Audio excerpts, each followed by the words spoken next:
everyone, and welcome to Scale Modeling Tutorials special episode. It's been 6 months since I started the channel and started to model again after a 40-year break, and it's time to put all the bits and bobs that I've learnt, all the little tips, tricks and hacks, all into one video. So I'm going to cover things like painting techniques, all the tips and tricks that I've got from people over time into the groups. We're going to have a look at social media and the information you can find there, and we're going to have a look at all those little tiny things that really help us when we're modeling and how to rectify some of the mistakes that we all inevitably make, or at least I do, when we're doing this hobby. The first thing we're going to look at is joining a Facebook group, or indeed, if you're that way inclined, starting a group of your own, just like I did.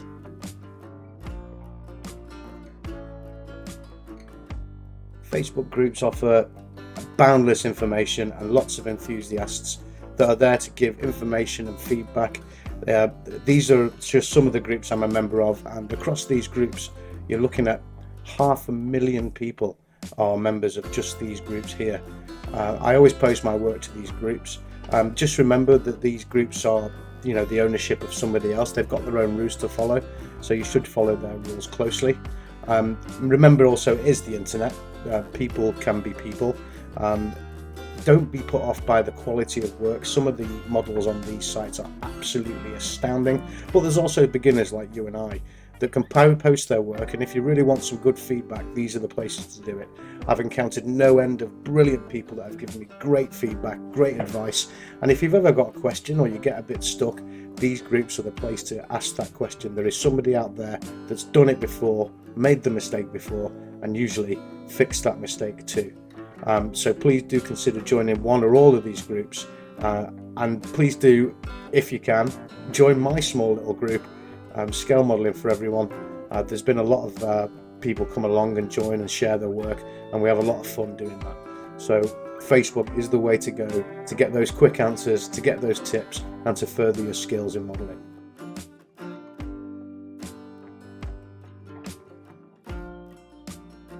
Now, probably the greatest resource for the new, old, professional and amateur hobbyist and modeler is, of course, YouTube.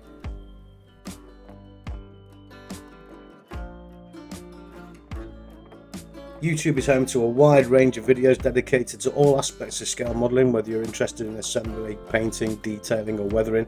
There are countless tutorials, reviews and tips from both hobbyists and professionals. The videos provide a visual and auditory learning experience which can be more effective than reading instructions or guides. Watching techniques in action helps you better understand the process and allows you to follow along step by step. Many experienced scale modelers share their knowledge on YouTube. It's run by professionals, seasoned hobbyists or even amateurs like myself, and it really does offer some high quality advice, some advanced techniques and insider tips that can significantly enhance your skills. YouTube fosters a sense of community among scale modelers. You can connect with fellow enthusiasts, share your progress and receive feedback.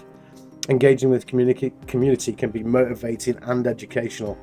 The scale modeling world is always evolving. YouTube is a platform where you can find the latest trends, product reviews, updates on best practices, and ensure you stay current with your hobby. Now, these YouTubers, they put thousands of hours, like myself, into making these videos.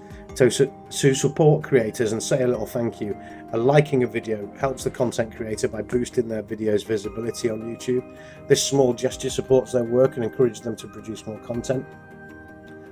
Liking videos helps YouTube's algorithm understand your preferences, leading to more personalized recommendations for future videos. And engaging with the community, commenting on the video, allows you to engage with the creator and other reviewers. And you can ask questions and share experience and offer tips. And it's a real collaborative learning environment. If you comment with specific questions or challenges you're facing, creators or other experienced modelers might provide helpful responses, offering direct support and advice. To help out creators, subscribing ensures you don't miss out on new content from your favourites, and you'll be notified of the latest tutorials, tips and product reviews. Some creators offer subscription-only content or early access to videos. Subscribing can give you access to these exclusive resources, and subscribing often allows you to participate in subscriber-only discussions, live streams and Q&A sessions, and it provides a real deep connection with the creator and the community.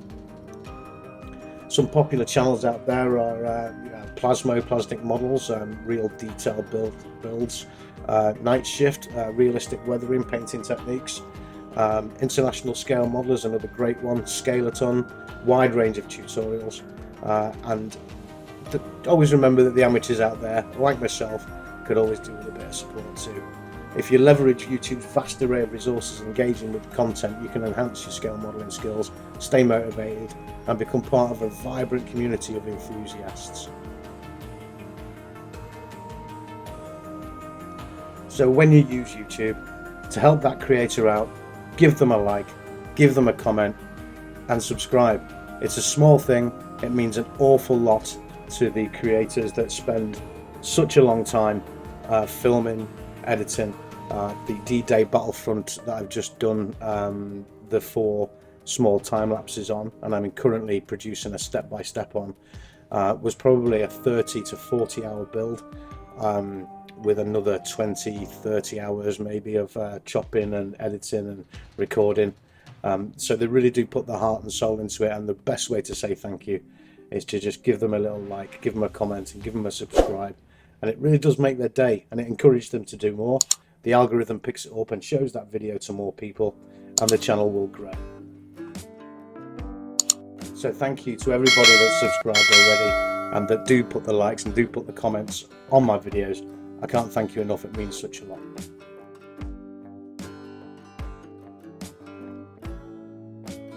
So on to the first tips, and what we're going to look at first is the bench setup. Now bench setups, they vary, there's no two the same. The one I do, obviously because I film my work, I have to set it up and make sure it's right every single time. I'm lucky that I've got a big kitchen with an island, but I'm unlucky that I can't keep it there, obviously, because it's the kitchen. So this is my general setup. What I like to use first is the tripod with a 4K old-bot camera on and a couple of overhead LED panels to keep it nice and lit. Then obviously I'll need the laptop to actually record too, and I've bought a laptop with a liquid cooler. Now this blows warm air, which also helps with the drying. You don't really need a top of the range laptop, it's just something that I treated myself to after saving up for a whole year. Far too many brushes. I've probably got 8 favourite brushes, but there's probably 40 or 50 in there. Scalpels and tweezers and your basic tools. I've just started to use Vallejo paints. I like the paints out of the starter kits because it's a challenge in just getting the best out of them, but these are really good paints. I do like to watch a bit of true crime or a serial killer documentary while I'm doing it. Read into that what you will. And as I say, I don't have a permanent bench, so I set up each time here, and I have to get the focus just right so I can get some consistency to the videos. Something else that you might be interested in is this that I built. It's a little drying booth that I made from an old computer fan and a DVD case, and it really has helped out drying the parts in between. If you'd like to check that one out, I'm going to put a link in the description to my other channel that I've just started, 5-minute workshop. I'd be really grateful if you went along, subscribe to that one, or just check out the video. And so here we go, I'm about ready to go. This setup, it doesn't take too long. I mean, at the end it looks like an absolute bomb site because there's bits and bobs and open paint and bits of sprue everywhere. But as you can see, this is me in my happy environment.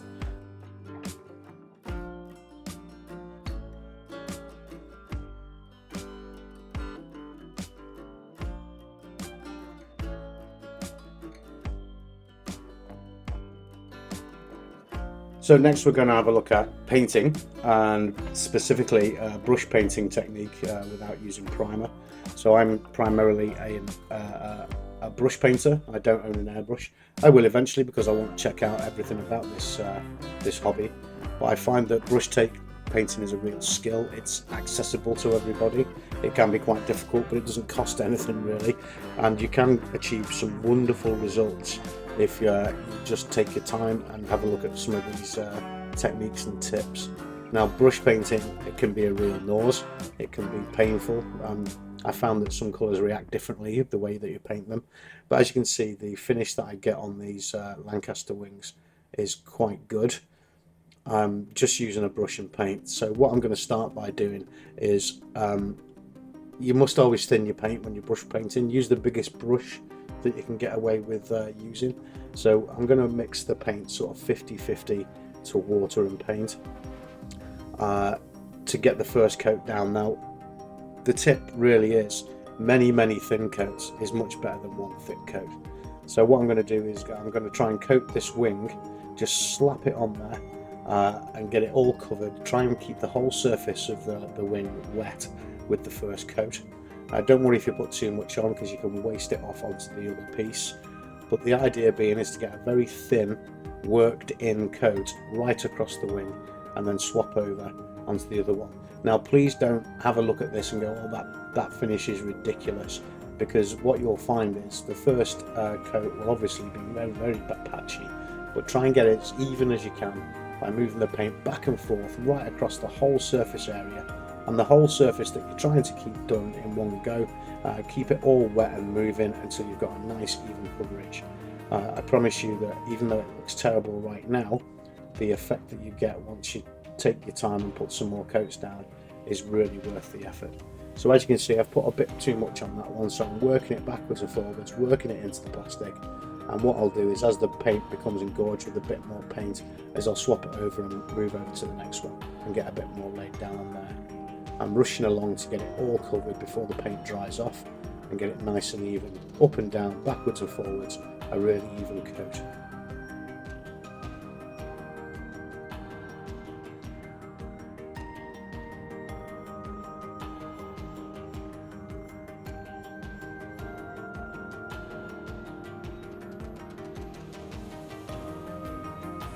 Once I'm happy that I've got a good coat on both the parts, I'm going to grab the dryer and stick it over the top and dry them a little bit faster so I don't have to wait around too much.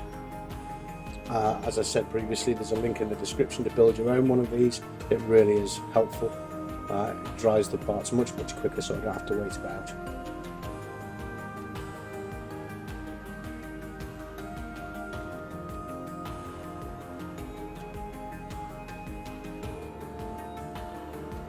Now on with the second coat at the same consistency, sort of 50-50 paint to water, straight over the top, and already you can see that the paint goes down much better.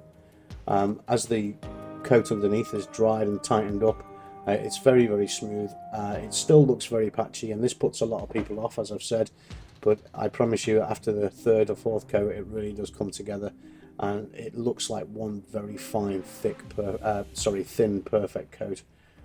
So really don't overthink it, just get it on there. Make sure you do keep the whole surface nice and wet and moving so that it dries really evenly. What I found as well is if you go all in one direction you end up with some brush marks, so I like to move the paint backwards and forwards, both horizontally and vertically across the piece to get the coat nice and even.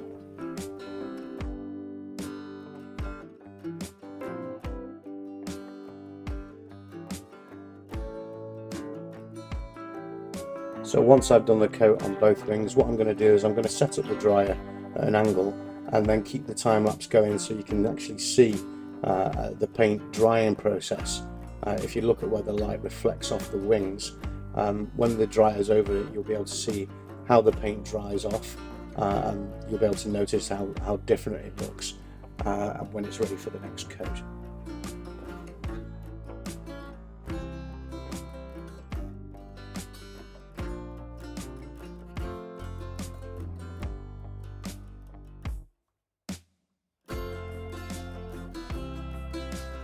Now just repeat the same process again, and as you can see the coats are going down really well now. Still using the same backwards and forwards motion. That makes sure that you don't lose any detail. Just got a bit of a hair in the paint there. And now the wings are starting to look really good. At the end I'll hold them up to the camera so you can see the detail of them.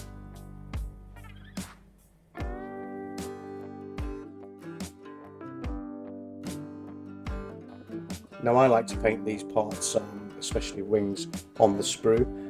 It just makes sure, because on this model I've got different colour top and different colour bottom of wings, it just makes sure that that line is kept absolutely perfect before assembly.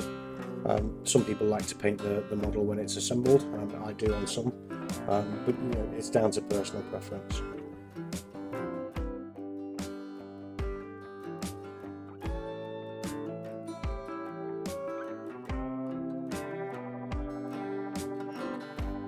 and now it's time to get that final coat down using exactly the same mixture of paint.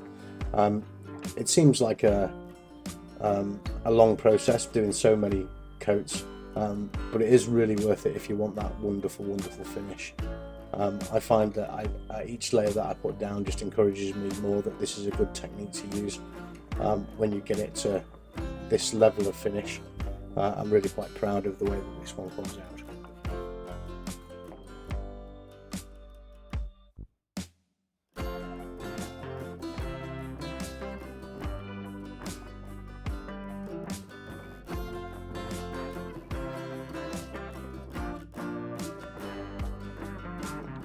So here they are done. The camera may struggle to focus in on them, but I'll just hold it up there so you can see. Let's see if we can get a little bit closer and pick out those panel lines. The finish is really good. If you're watching in 4K, then you can really see the detail and how smooth that finish is.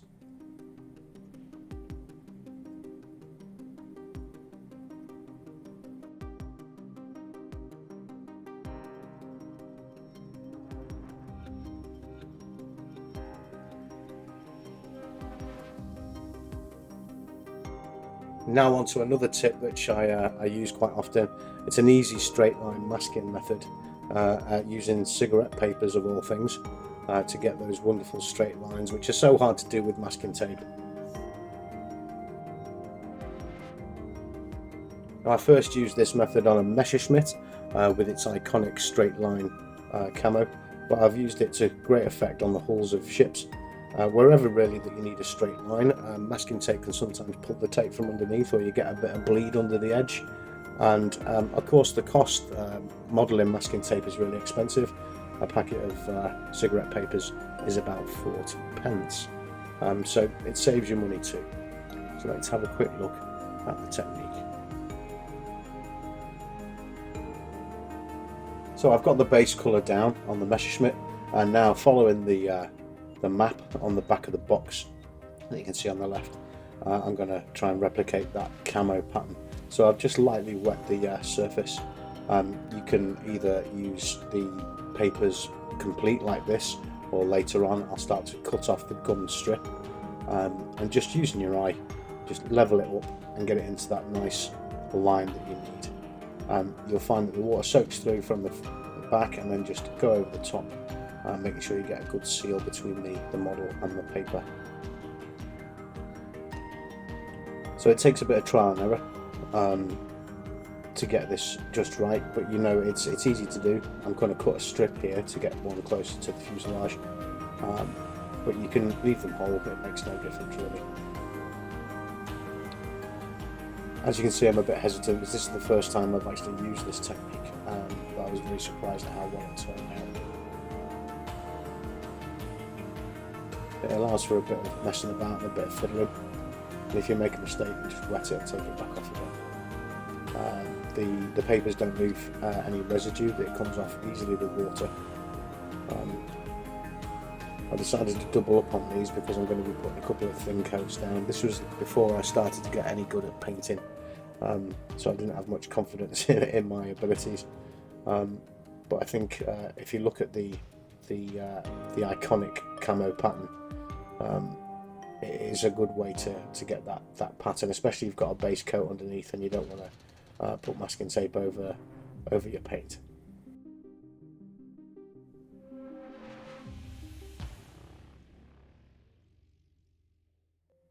So let's speed it up and get to the actual painting. It does look a bit messy. Just make sure you keep an eye on which picture you're actually painting over, because it's easy to not know which is the mashed part for the green and which is the mashed part that you're leaving. Work away from the edges, and when it comes time that your coat's nice and dry, just get a brush with some water and re-wet the edges of the cigarette paper. Let it soak in under the paint, and then if it rips, but you'll find that it does peel off back to the surface of the paint. It does leave a raggedy edge, but when you actually rub that over with your thumb, that'll come off and leave a lovely straight edge. Just keep wetting it, and you'll end up with a perfect line.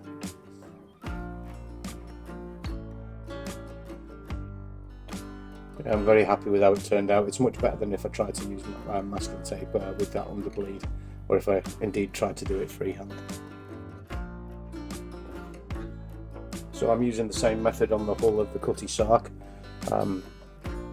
What a horrible kit that was, by the way. Please do check out my review of that one. But I've put a top coat of black, and now I've found the line where I want to do the bottom copper coloured hull. I'm using a double layer here. What you can do is once you've got your hull line nice and perfect, you can always double up. So double up the layers if you think you're going to get some bleed, especially if you've got a textured hull where the paint can run under any panel lining. If the paper won't bend to your will, if you just draw a line in water across the back of the paper, it'll sort of break the tension of the paper and allow it to bend around. On the bottom right is a Revell Titanic, which has got a very textured hull. So I pre-wet the hull and found the panel line that I wanted. I went along with the cigarette papers and tried to press them right down. You will get a slight bit of bleed if you've got portholes and panel lines and things like that. Just make sure that the gummed edge is really wet and stuck down, and give it a little time to set, a little time to dry onto the hull, because it does come off very easily once you re-wet it. What you will do is you'll go right across the line, you'll apply your hull paint colour, and then reverse the process. Turn the papers around, so put them over the copper colour and go back along your black, and you'll end up with a really defined, nice line across the hull.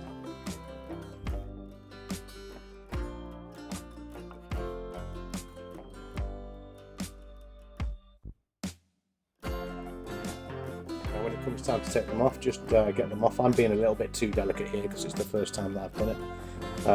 But you can be a bit more rough than this. Just get in there. You can even use a pencil eraser to rub them off. Just make sure that you give the papers a really good soak and allow that water to get under the edge into the gum surface. I'm using a stiff brush, and you can see it just pushes it right off and leaves my nice edge clearly defined. Once you've got it all off, if you need to reverse the process and do the top coat again, then that's fine. But if you look at the Titanic hull there, it's come out really well, even with that texture and with that porthole detail. Now we're getting into the weathering section, so we're going to have a look at how to basically create rust on your models. So now this is a Tiger and a Cromwell that I decided I wanted to look really rusty. I'd never done rust before, so I thought, let's have a look. I played around with a few techniques and decided to make the video to share how I made these look nice and rusty. I know it's quite a popular thing to weather, but it can be an expensive and quite frustrating way to do things. So this is just basically how to use what you've got already, maybe. So I'm going to use some of the hull paint from the Titanic to make this Tiger look like it's a bit weathered, a bit rusty, and a bit old. When it comes to weathering, I've got a bit of a shout out to the first member of my Facebook group here, Ian Foster. This was his first attempt at weathering. He did this Tiger. He's done a cracking job of it with the muddy wheels and the winter cam. Yeah, I was really pleased with that for him. Weathering is something that you either like or you dislike. Some people like a pristine model. I like to have a model look a bit old and a bit battered. So what I'm going to do is I'm going to take some of that starter kit full paint, and I'm going to add lots of water. So I'm going to thin the paint right down. As you can see, I've got a 186. I think I've got a 70 as well to get this rust effect. It's a lovely colour, so just a little dip and make it nice and thin until you think you've got the right consistency. Then what I'm going to do is I'm going to go with that along the edges and along the panels. You can allow it to get nice and watery if you think it's going on a bit thick, and then see how it dries and go again. If it goes on too much, then just add some water and let the water seep into the paint, and it will start to grip around the edges of the model and start to cling to those surfaces.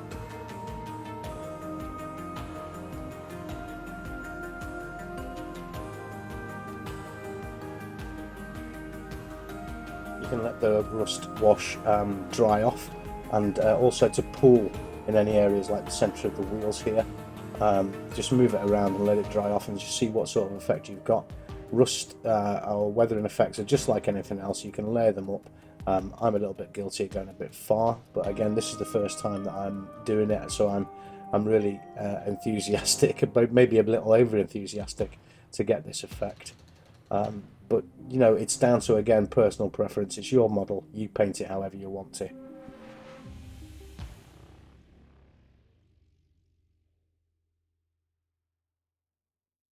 Once I think I'd got to where I wanted to be, I went over the tank with a black wash, which we'll cover later on in this video, and I think the effect that I came out with was really nice. I was very pleased with it.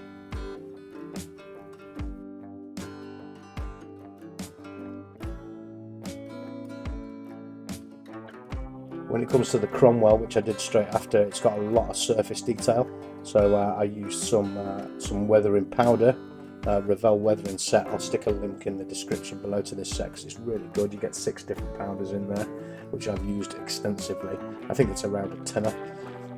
So with the Cromwell, lots of surface detail, so I was going to go a little bit overboard with this one, to use it as a test model, really, to get to see how far I can actually go and to see what kind of effect I get.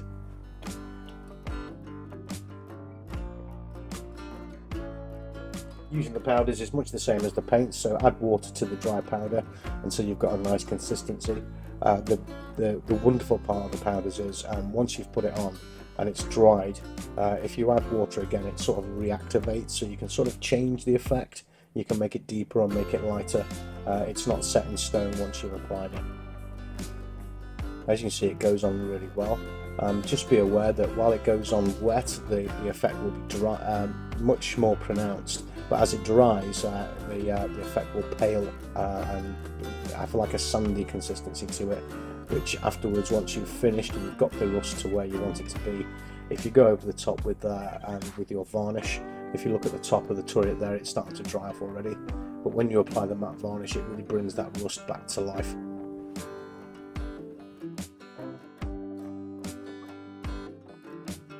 So when I'd got the rust to where I wanted it to be, again, over the top with a black wash and then with some matte varnish. And again, I was really pleased with this one. It looked quite realistic. Maybe a little bit overdone for some, but for me, it was just right. So when I decided to do some edges, I wanted just a more defined effect, just on the edges here. So again, using a combination of the paints and the powders, just to get onto the, define the edges and a little bit of spot rust, instead of washing it all over the model, just to make sure that the edges pop out and it looks a little bit newer, but with some little spots of rust. And again, it's a fine technique if you want to get just a little subtle bit of rust. So along with that, the next bit of weathering we're going to look at is making mud. Now, making mud's a part of the battlefield, and I do like to put a bit of mud on the tank tracks. But I was a bit lost on how to do it, so what I decided to do was to use some things that may be laying around the house instead of using actual mud, because it doesn't work. So we got some paint, some Vallejo dark earth paint. So the mud itself is fine, but you're trying to get a bit of texture. So I'm going to use some weathering powder, which is some dark earth weathering powder, and a little bit of Vallejo paint, and then I'm going to mix it with a medium to give it some texture.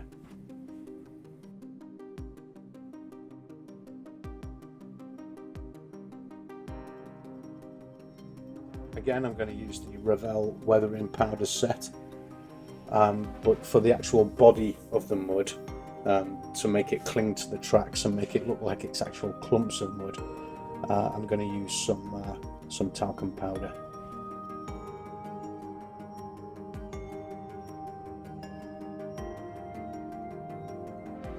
So just putting a base coat of the brown on the areas where I want the mud to be, to give it an area to stick to, and to make it like a map of where I'm going to stick the mud. And then I'm going to add some talcum powder directly to the paint and mix until I get a sort of thick consistency, a clumpy consistency. Now the talcum powder is a bit hydrophobic, it takes a bit of mixing to get it right, You'll start with a little bit, then add some more. But what you will find is you actually do get sort of a thick paste. I like to start by getting it underneath the arches and into the spaces in between the tracks, so it looks like big clumps of mud are actually sticking in there.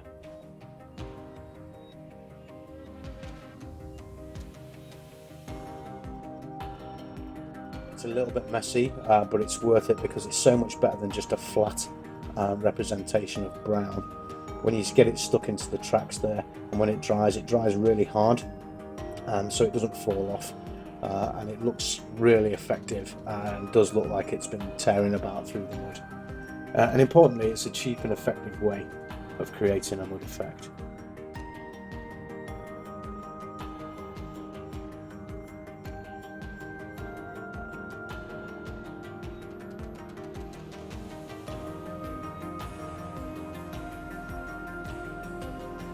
So to get it behind the wheels here, I've decided to put a bit of a mud mixture into the wheel arches. I've put some talc onto a post-it note, and I'll just keep adding paint until I've got the right consistency I'm looking for, so it really clings under those wheel arches, so it looks like the vehicle's been through the mud and it's got a good build-up of mud underneath.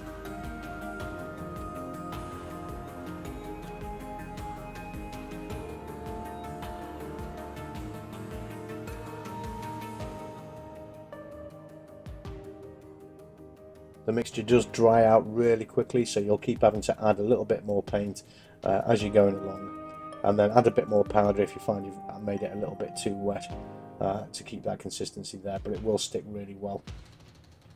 I like to mix it on the post-it notes so I don't make a mess of my palette.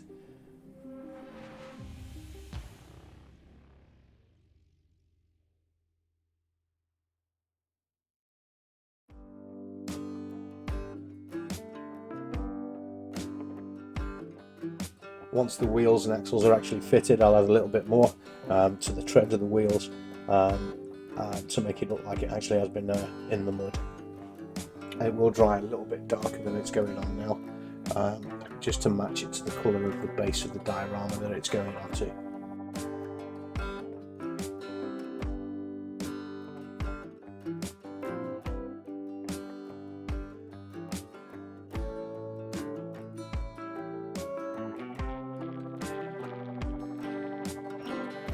As with any weathering effect, once you've got it to the place where you want it to be and it's dried off nicely, I would put a varnish over the top of it. I tend to use Vallejo matte varnish to give to seal the effect in, and it just takes the shine off it. If you find that some of the mud is dried with a bit of a shine on it, then a good coating of a matte varnish will bring it back down to that earthy consistency and stop it looking a bit too false and a bit too shiny.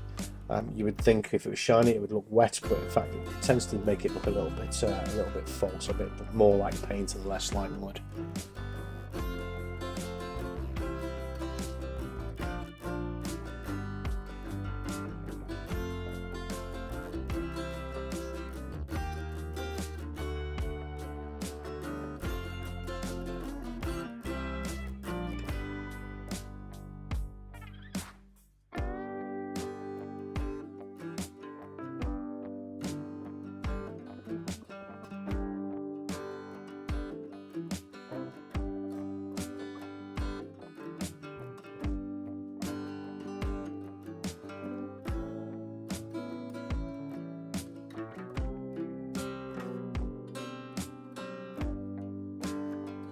Now to add a bit to the tracks, the rubber wheels, the tracks in the wheels.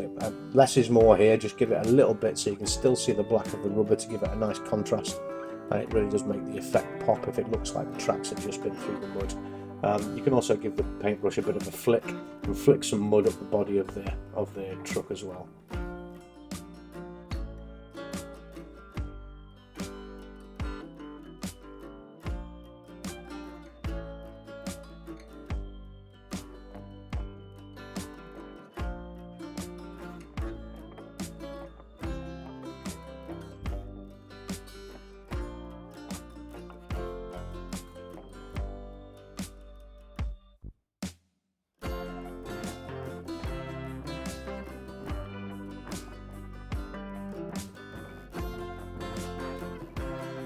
Now we're going to move on to what I think is probably the most used of the weathering effects that I use. It's the black wash. It can be used for so many things. In terms of the diorama, when you add the black wash to the mud, it sort of brings out the pits and gives contrast between the surface area. It allows it to look more textured. On bodies of vehicles, the black wash makes it a little more, subdues the colours underneath and makes it look a little bit more realistic. In terms of on the planes, a black wash can really make those panel lines pop out as a simple way to just accent the panel lines without making the plane look too dirty. So what I'm looking at here is looking at a small diorama base that has some paving. So I've painted the paving in and just applying a very thin paint and black wash, so it's probably 2 parts water to 1 part paint, maybe even a little thinner than that, to bring out the pattern of the stonework. And as you can see, I've used the paint to speckle the tarmac and to colour in the grid. What I'll be doing also is I'll be putting a bit of black wash into the little hole there to make it look like an impact hole, and then wash over the tarmac. And when it dries, it actually does thin out quite a lot. You can see the effect is quite pronounced.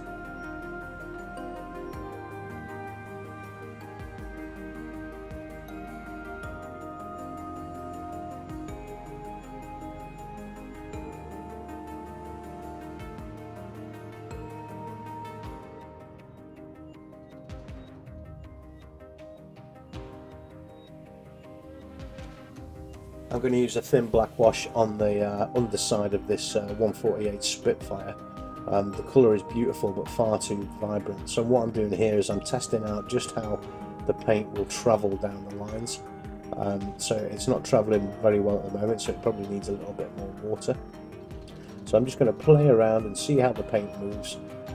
One of the beauties of doing it this way is if you keep it nice and wet, once you've got a good coating, you can get a small cloth. I use a microfiber cloth, dip it in water and give the whole body a good scrub over, and it will bring the effect back a little bit. As you can see, what I'm trying to do is get the paint to travel down the lines and adhere to those lines and bring them out a little bit. It will also start to stick to the riveted detail on the little circles and brings them to the fore, so you can start to see what they look like. Now it does look really messy when you're just doing it, and you'll be wondering if you've ruined your model like I was at this point, but I decided to crack on and keep going, keep adding more water with a little bit more paint, and as I did more and more, the effect came more and more obvious.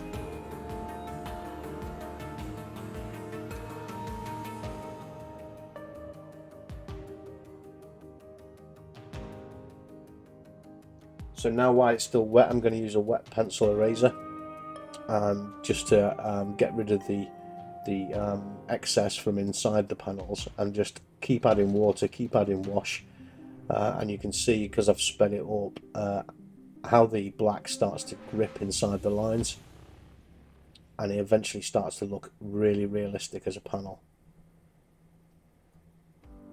Don't be put off by the mess. You can always strip this if you don't like it.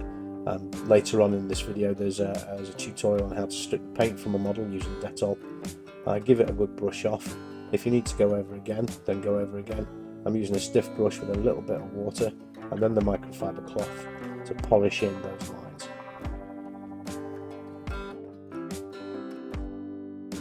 So when I get the camera in nice and close, you can see the effect is absolutely stunning. I'm really pleased with it.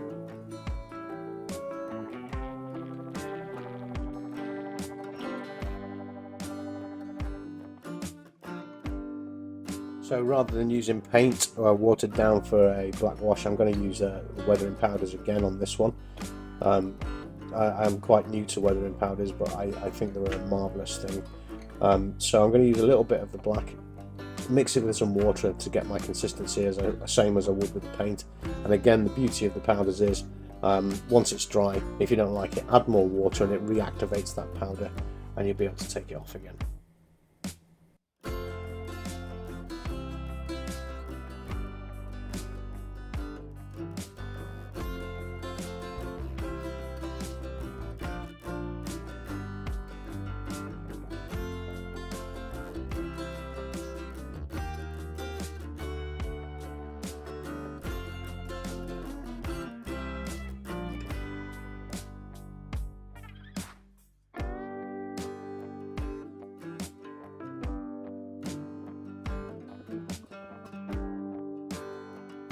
As I apply it to the model, you can see it starts to cling into all the little recesses and bring out the detail.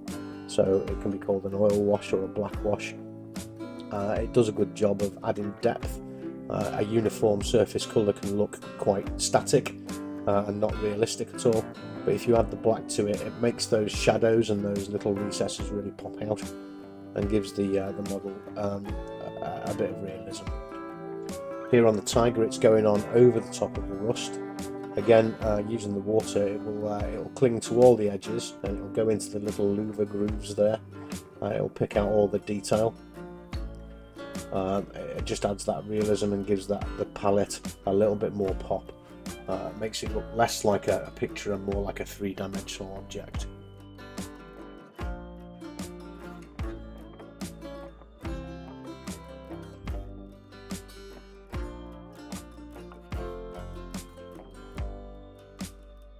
As with everything, the trick is not to go too heavy, go in light. If you want more, wait till it's dried, look at it, see what it looks like, see if it needs some more.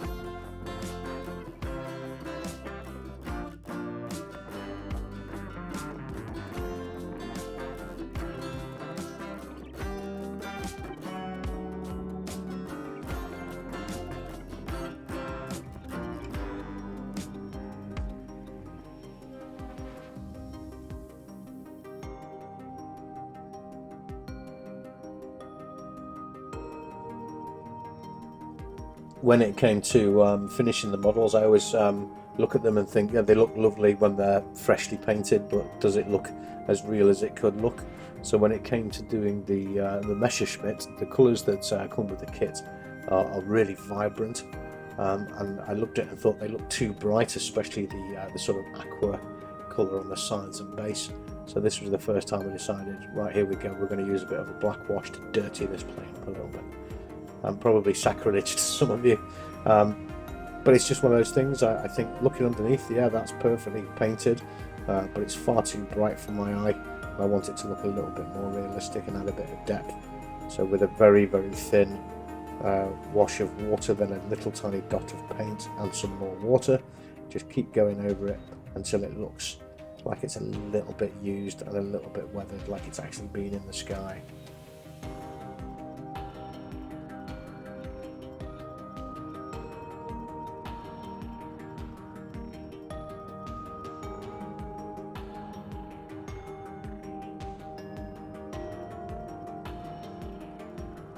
See, I'm going on very light here because I'm quite nervous that I'm going to ruin everything.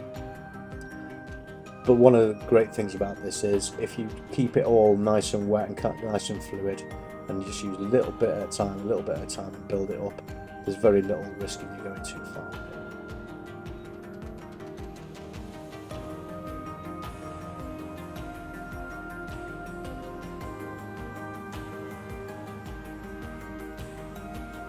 Please leave me a comment on the video and your thoughts on weathering, specifically whether you like to do a nice pristine model or you like to do one that's a bit battered.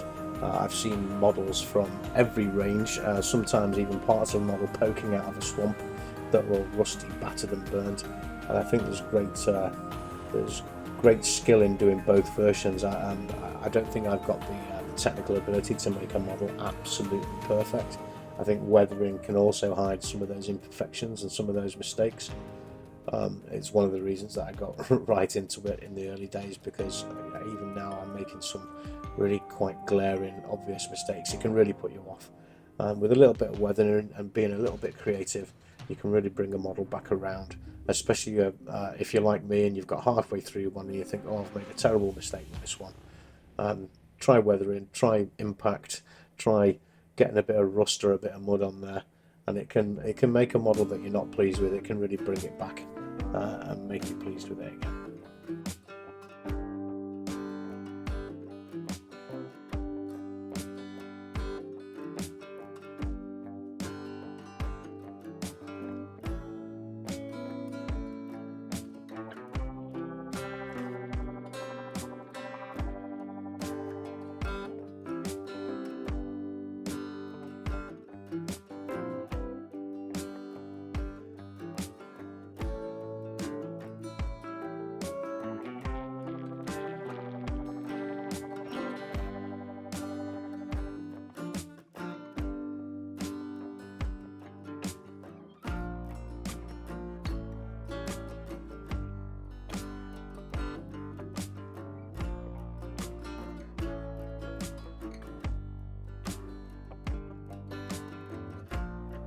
Next we're going to have a look at how to make that wonderful pre-shaded and panel lined effect without the use of an airbrush. I'm exclusively a brush painter. I'm not saying I'll never buy an airbrush, because some of the effects you can get with one are absolutely amazing, but I need to master how to brush paint first. So I think the pre-shaded look and the panel line effect, again, it comes down to your taste and your preference, but I think it can be a very powerful effect if you're looking for a bit of realism in your models. It works particularly well on the lighter colours. If you can see here, what I'm going to use is the Zero, the Mitsubishi Zero, because it's got such a wonderful light paintwork. And again, moving to the upper panels of the 148 Airfix Spitfire.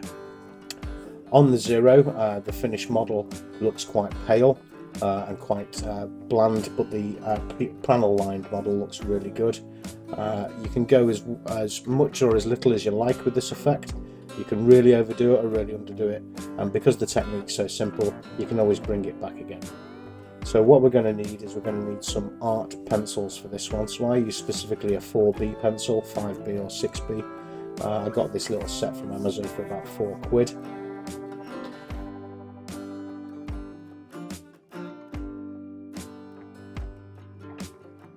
You'll need an eraser, some cotton buds to get the effect to smudge up nicely, and of course, using these pencils, you need some stiff brushes, and you will really need a pencil sharpener.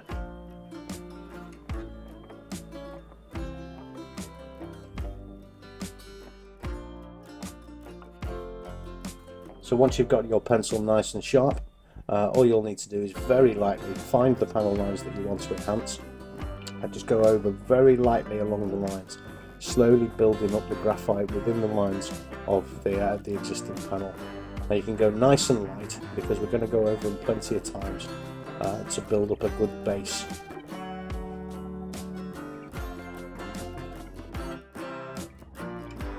Once you've got enough over in the area, take a cotton bud and just lightly smudge over those lines that you've done, allowing the graphite to build onto the end of the cotton bud and just to blend in slightly into each panel.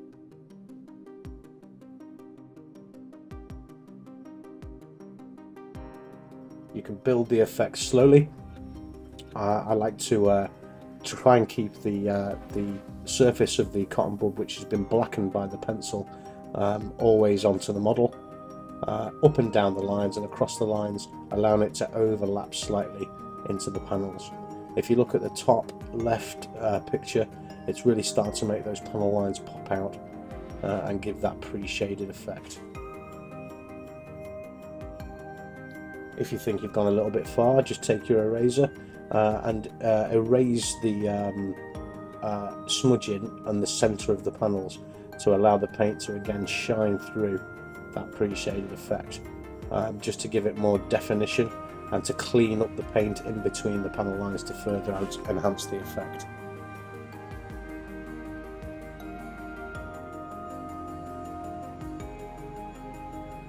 The pencil graphite's also really good around anywhere where you want to show a sort of exhaust fumes or exhaust dirt across the fuselage, and really does work well on seams. Again, use the rubber to keep putting it on and taking it off until you'll find that nice balance. It's fine to go over the decals with as well. You've got to keep it nice and light so it doesn't rip into the paint or rip into the decals. I think the finished effect looks really good. I was really pleased. Now moving on to the Spitfire, what I wanted to do here is really test the limits of the effect, so I'm going to go quite heavy with this one.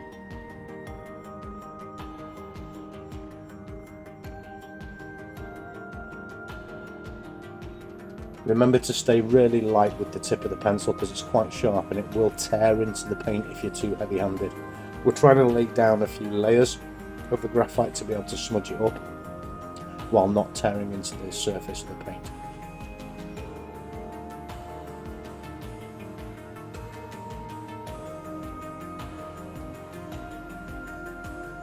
I found this really enjoyable and really relaxing to do. And when I started to smudge it up, I decided to go a little bit too far with this, to make sure that when I'm doing it in the future, if I did go too far, I could, bring it back or make it less if I'd gone a little bit overboard. Some people really wouldn't like what I've done to this model, but I really enjoy doing it, and I think the effect is really good.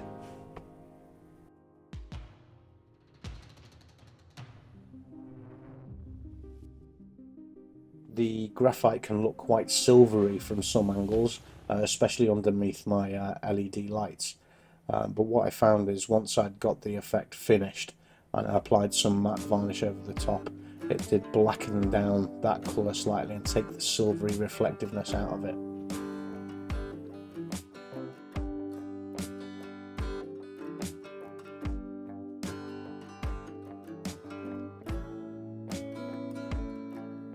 As you can see, I really have gone heavy with this effect. It's the only way to learn if you can, if you're doing something for the first time and you've got the time and you've got the inclination, then really do go as far as you can with it, just to see that you can bring it back, or you'll find the right place just for you, so it looks just how you want to make it look.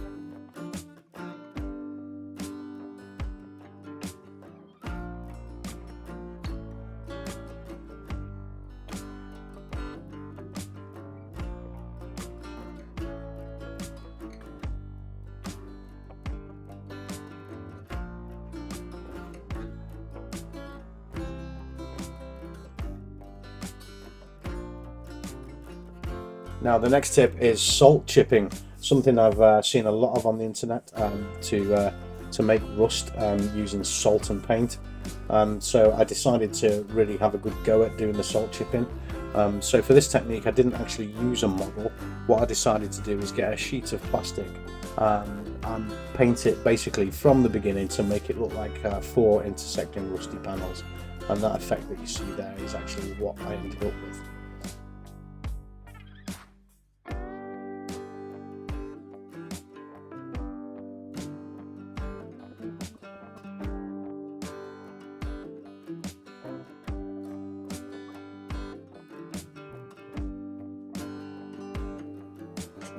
So taking a sheet of plastic I found in a skip at work, I decided to mark out a border. If I can make a rust effect on a sheet of plastic, then I'm sure I can do it on a model. I'd never done the salt chipping before, so just like you're doing now, I went off and watched a load of tutorials and decided to have a good crack at it myself. So that by the end of the tutorial I will have turned this yellow piece of plastic into this rusty effect.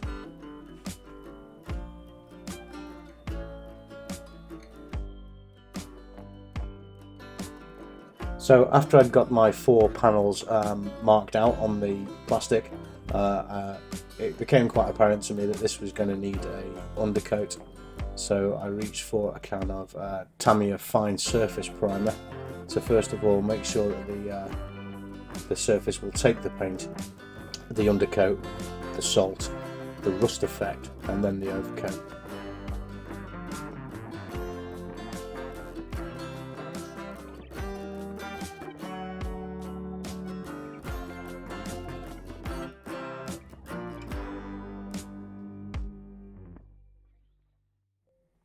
I tend not to use primer very often on the models because I'm a bit of an advocate of getting the brush painting correct and using the technique as it was. And also, this can be an extremely expensive hobby, and I think this can of primer was about, I think it was about 12 quid. I'm not saying there's not a use for primer, because there certainly is. It's down to you how you do your model, but for this one I think it was a good call to use a primer first.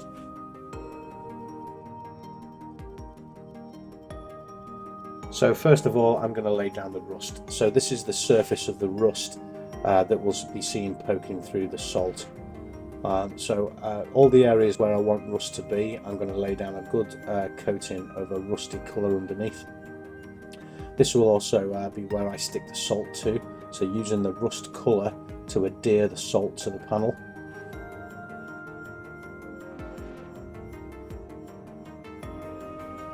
Make sure that the base colour of the rust is really defined and really quite a solid colour. You won't see most of this, but the areas that we do put the salt in, and chip out will really poke through. I'm using a couple of different shades for the rust, and they will dry a little bit uneven, so we get a more natural look to the rust itself.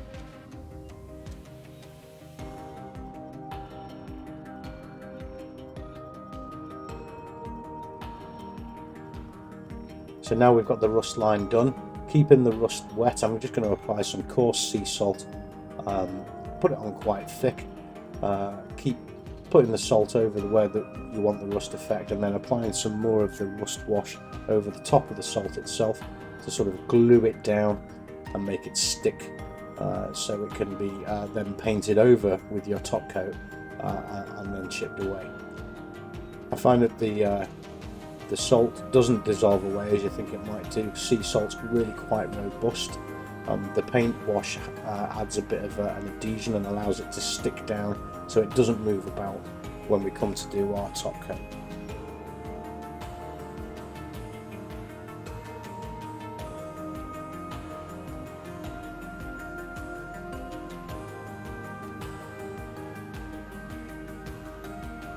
Over the top of the salt, I'm going to add a little bit more of the wash, but this time I'm going to add a little bit more of the rust weathering powder as well, so that we get the paint and the rust effect to start to stick around the edges of the salt we're going to chip out, to give it that raised effect, so that the surface will look pitted, just as real rust does.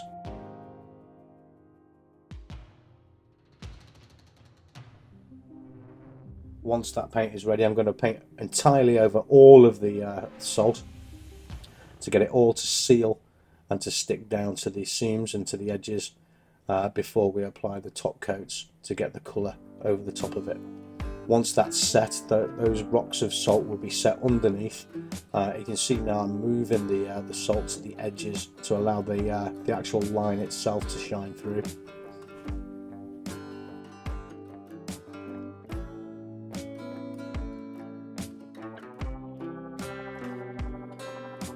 Now I'm going to brush off all the excess, get all the loose salt away, give it a few taps, and once it's dried off, I'm going to start applying the top coats.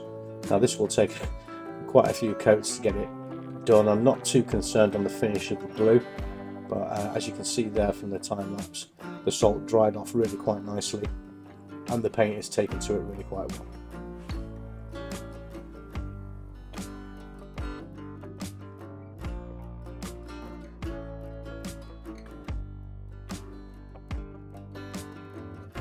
Into the seam of the rusty panels themselves, I'm going to add quite a thin black wash now to bring the line of the panels out. The black will travel through the dried salt crystals, so the water has become salty and left a fine layer of salt that we can see there is the white hazy bit, and the black will stick and travel through that really nicely. This will make the panel lines stand out and will give more definition to the edges of the rust.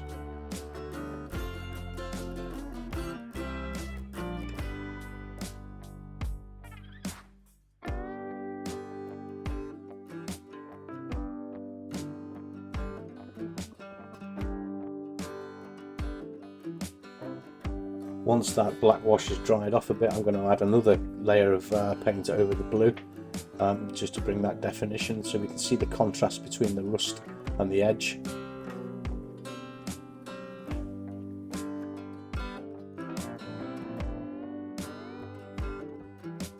And now it's time to do the actual chipping as it's dried off. So just using a scalpel, just find one of the lumps and just edge it out and let it pop out of the paint. Now it's okay to leave like a little flap of the paint because it will raise up from the background surface and allow any more wash that you put over to grip into that raised edge to give it a really three-dimensional effect for the rust.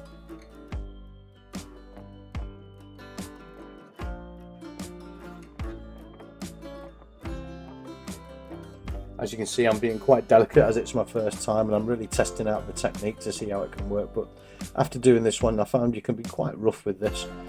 Really do get in there with the edge of your knife and get them all popped out. when you're doing it on a model, if you're doing it on the corners or on edges of panels, you probably want the salt a little bit smaller than this, so you can just smash it up and get those chips nice and small.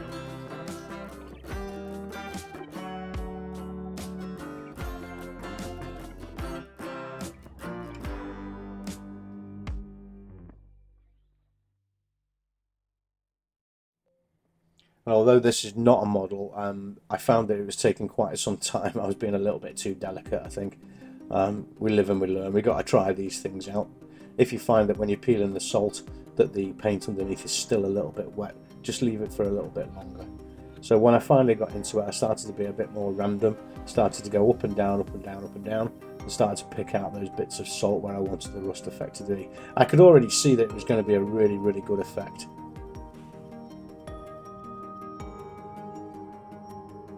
You can see here where some of the bigger lumps of salt are coming out, they're leaving that perfect little mark. Keep getting the excess brushed away with a damp brush, and we can really see those pock marks of rust really shining through now.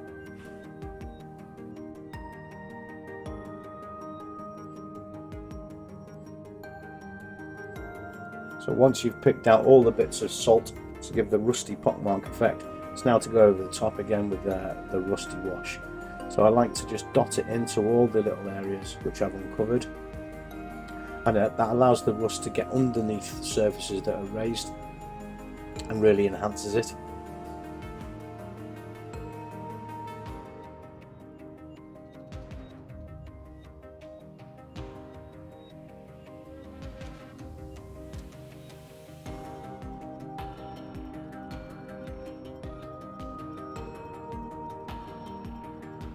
Once we've got the rust washed back into the seams, we're going to start dragging the brush along the effect to make it look like the rust has ran into the panels. So if it's on the side of a ship, or if it's a hanging panel, for example, you can make the rust look like it's running down. And then we're going to apply a bit of a black wash over the top again to give more depth to the colour and give more of that three-dimensional effect.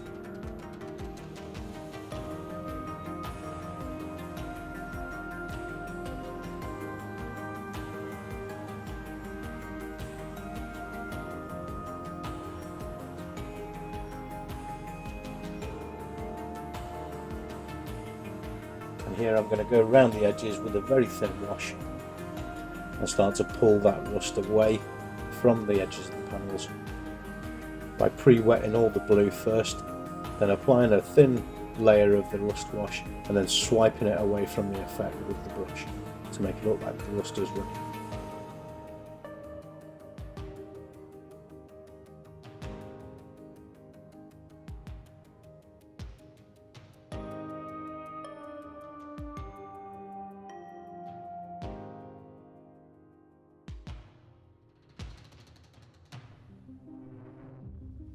Paint over the top of the effect with some matte varnish, and there we have the finished effect.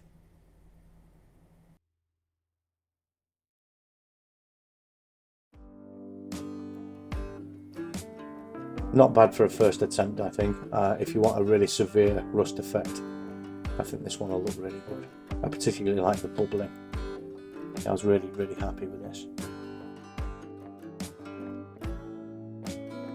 So the next tip we're going to look at is stripping paint with Dettol.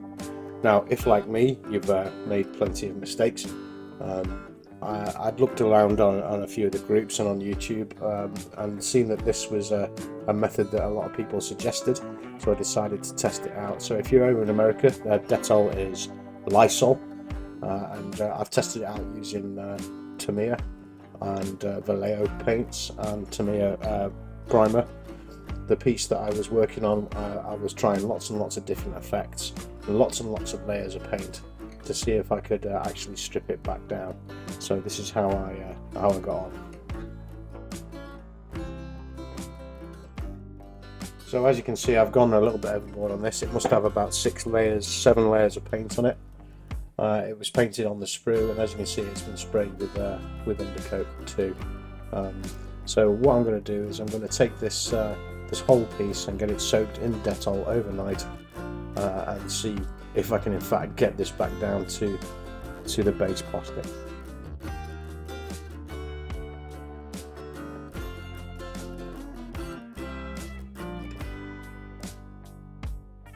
So all you'll need is a good sturdy Ziploc bag that's big enough to get the actual piece in. Pop the piece into the bag, make sure it's got plenty of space to move in there.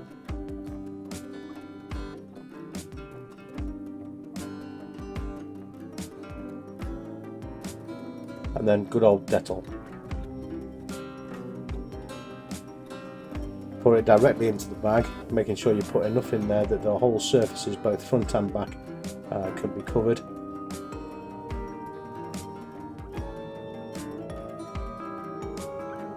Make sure all the surfaces get a good coating of the Dettol. Push the excess air out and fold over, and then zip it up. Just work the Dettol around, make sure it gets right onto the surfaces.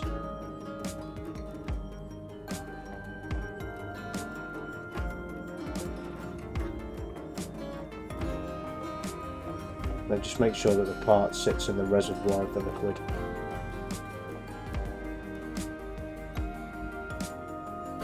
Then find yourself a nice place to leave that overnight for the Dettol to work its magic.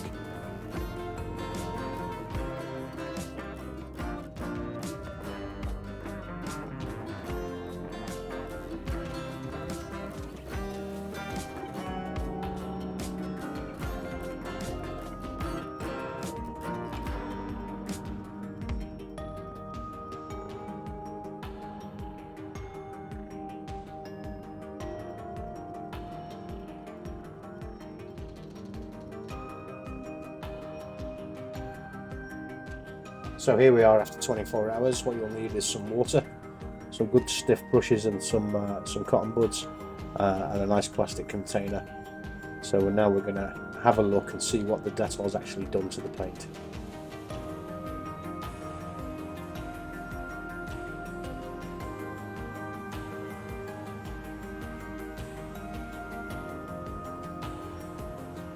While the part's still in the bag, I'm just going to give it a good swishing about.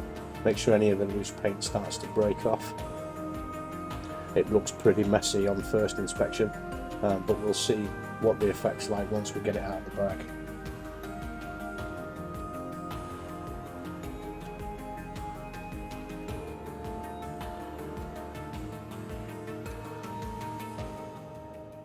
So first of all, I'm going to pour some water directly into the bag to get the liquid all agitated and make sure as much of the paint that's come away stays in the bag as possible. It'll just make the cleanup much more easy and effective.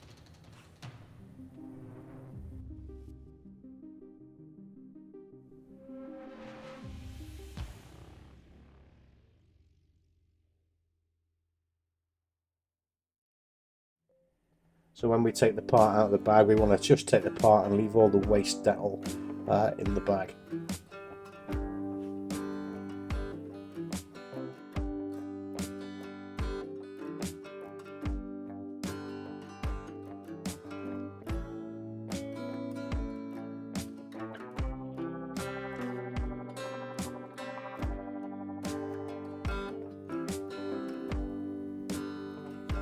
So as you can see, a good 90% of the paint has actually been stripped directly off the model,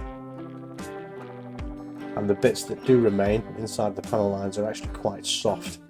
So we're going to add some fresh Dettol over the top and use some stiff brushes just to work out the last bit of the paint.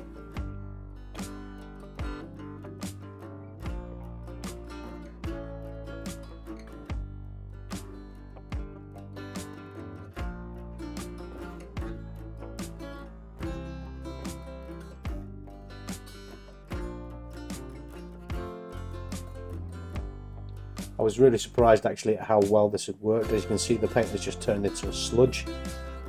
What's remaining isn't really that difficult to take off, but it was really important to see that the Dettol hadn't affected the model itself or the structure or the surface. So I'm going to give it a good clean up and see what we're left with, to see if it's actually worth saving.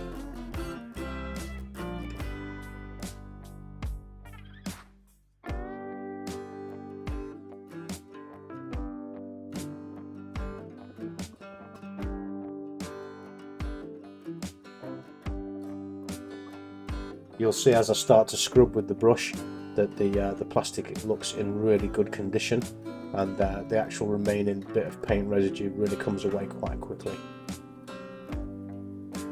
The back also had the Tamiya fine surface primer on it as well, so I'll be interested to see what it's done to that. Now it's scrubbing off really nicely.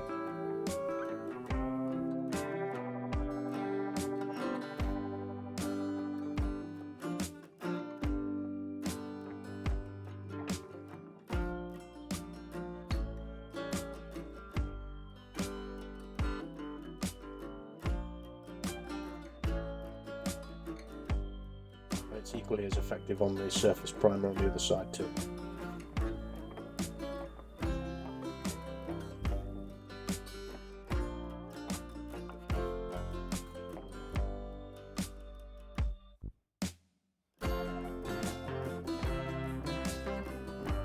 Once you've got most of it off with the brush, just get a cotton bud in there to get into the recesses and into the edges to provide a little bit of a stiffer abrasive to get rid of the final pieces.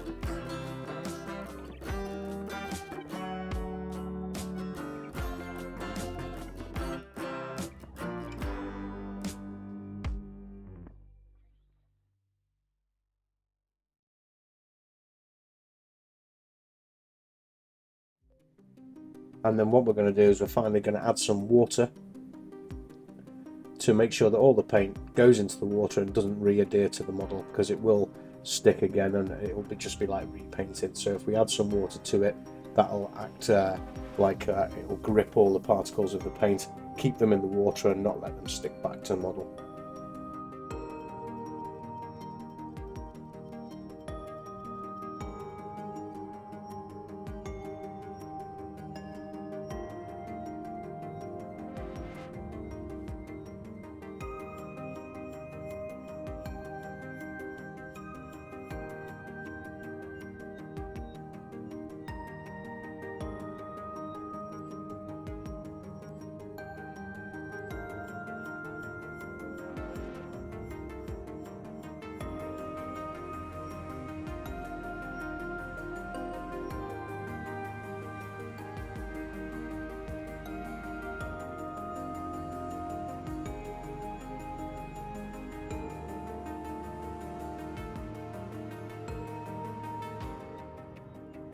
Then a final once over with a good stiff plastic brush.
Now we'll just dry it off with a piece of kitchen roll and we'll see if the part has been saved or I've just wasted a day.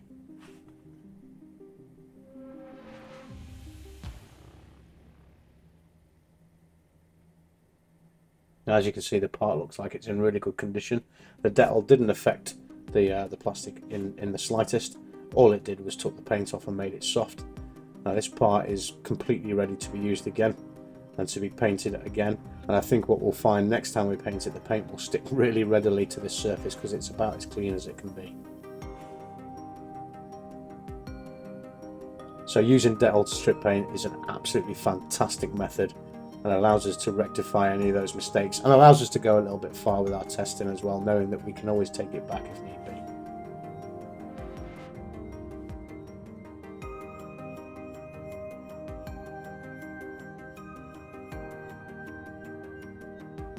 Now we're getting towards the end of the video. We're going to look at some of the very quick tips, like bringing paintbrushes back to life. If you're anything like me and you've gone a bit far with the modelling and you've left your brushes covered in paint, which I've done a few times, then of course Dettol is really good at bringing the brushes back to life. Now I've only got a few favourite brushes out of the 50 or 60 cheap ones that I own, and having one that's gone hard with paint can be a real pain in the backside. So don't throw them away. Look at the state of some of these. Some of them have dried up with a bit of the matte varnish, and some have been purposefully left just so I can do this test. So we're going to use Dettol again to bring these brushes back to life.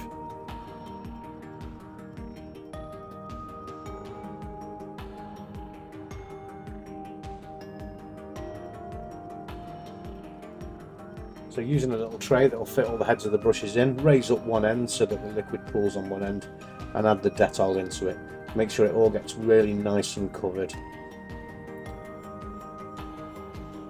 You can leave it to soak for a little while. About an hour seems to do it. And then what you're going to do is get some warm soapy water and start to just clean the brushes off. You can clean them against themselves in the soapy water. That will remove any of the residue and any of the paint, and hopefully bring these brushes back.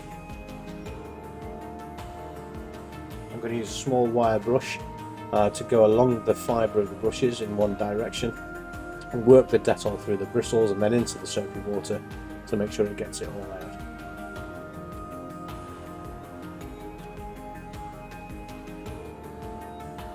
Finally, give all the brushes a good rinse off and then dry them off with a bit of kitchen towel.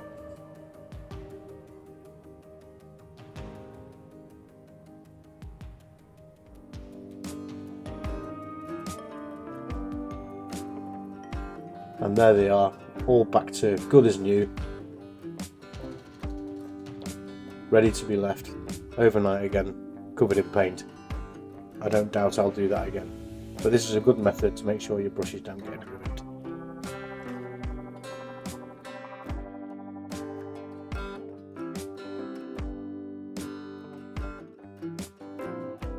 Another one of my quick tips comes from my eyesight starting to fail.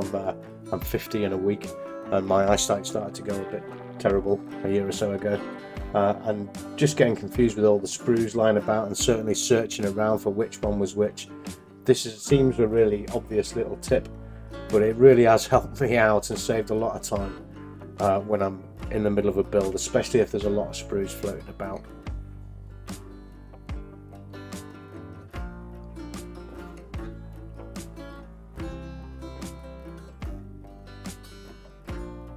So if you too are a sprue magoo, I can barely see what the markings are on these sprues, so saves loads of time for searching for the correct one. Take a little bit of masking tape,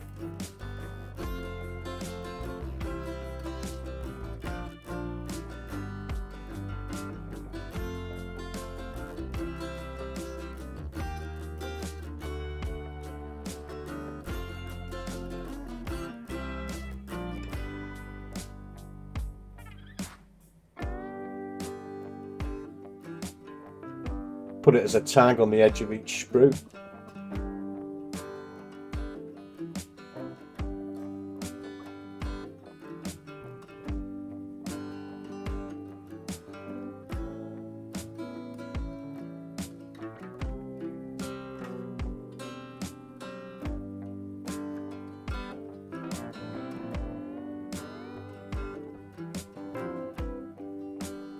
Then simply mark the sprue letter on each side of the tape.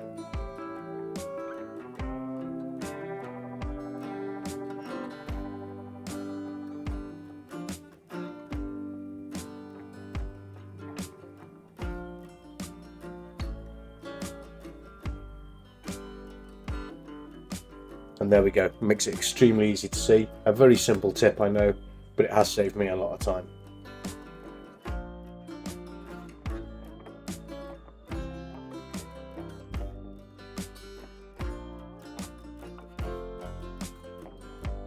The next tip, again, a really simple one. It seems really obvious, but how are we going to defeat the dreaded carpet monster?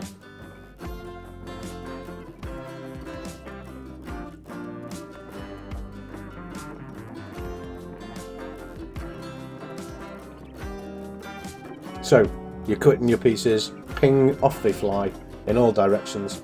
So just any small parts that you've got, place them on a piece of blue tack before you cut them out. It just allows them to be nice and steady. You can cut away a piece of the sprue first before you cut the final part, and it'll take all that springiness away and stop them catapulting off and feeding the carpet monster.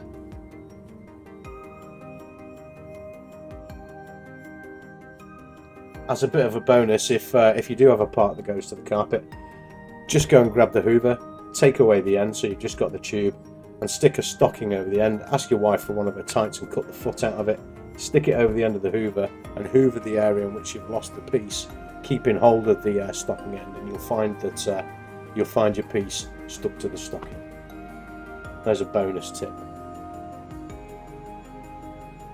And here we are at the end of the video. Now, thank you so much to all those that have watched it right the way through. I don't think there will be many. If you have watched it all the way through, please do comment on the video and let me know you got to the end. If you found anything at all useful in this video, please do like, comment, consider subscribing to my channel.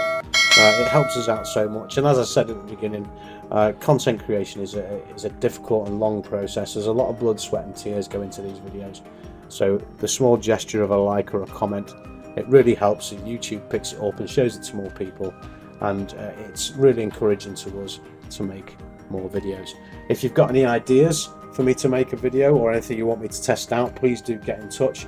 Consider looking at the Facebook group and join. I'd love to have you along and see your work and share your work with our very small group, which is growing week on week. Thank you all so much for the support.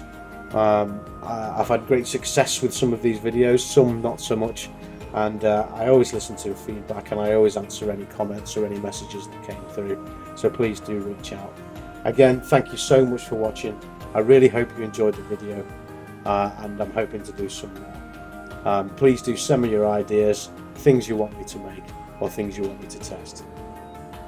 Have a great rest of your day, keep on modelling, keep up the good work, and I'll speak to you in the next video. Thank you all, and goodbye.